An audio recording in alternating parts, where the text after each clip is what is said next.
Guys ഞാനൊരു കിളി പോകുന്ന ക്വസ്റ്റ്യൻ ആയിട്ടാണ് വന്നേക്കുന്നത്. ആരും സ്കിപ്പ് ചെയ്യരുത്. ആൻസർ അറിയാവുന്നവർ താഴെ കമൻറ്റ് ചെയ്യാം. 3 പേര് ഒരു ഹോട്ടലിൽ പോയി. അവർ കഴിച്ചു കഴിഞ്ഞ് 30 രൂപ ബില്ല് വന്നു. ഓരോരുത്തവരും 10 രൂപ വീതം വെച്ച് കൊടുത്തു. 30 വെയിറ്റർ ആണെങ്കിൽ 5 രൂപ ബാലൻസ് കൊടുത്തു. അപ്പോൾ ആ 5 രൂപയിൽ 2 രൂപ അവർ ടിപ്പ് അങ്ങ് തിരിച്ചു കൊടുത്തു. അപ്പോൾ അവസാനം 3 രൂപ. ആ 3 രൂപ 3 ആൾക്കാരും 1 രൂപ വെച്ച് എടുത്തു. അപ്പോൾ ഇവർ 10 രൂപ എന്നല്ലോ അങ്ങോട്ട് കൊടുത്തത്. എന്നിട്ട് 1 രൂപ തിരിച്ചു കിട്ടി. അപ്പോൾ 10 - 1 9. 9 × 3 3 ആൾക്കാർ 9 × 3 = 27.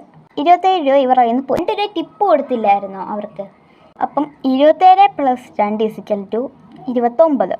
പക്ഷെ ഒരു കാര്യമുണ്ട്, നമ്മൾ കൊടുത്തത് 30 രൂപയല്ലായിരുന്നോ? എന്നിട്ട് എങ്ങനെ അവസാനം 29 രൂപ എത്തി? അപ്പം ആ 1 രൂപ എവിടെ പോയി?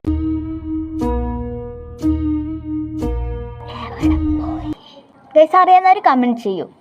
അപ്പം നിങ്ങളുടെ കിളി പാറിയെങ്കിൽ നിങ്ങളുടെ ഐക്യു കൂടുതലുള്ള ഫ്രണ്ടിന് ഇത് അയച്ചു കൊടുത്തിട്ട് അവരോട് ചോദിക്കുക അറിയാവോ എന്ന്. അപ്പോൾ ബൈ ഫ്രണ്ട്സ്.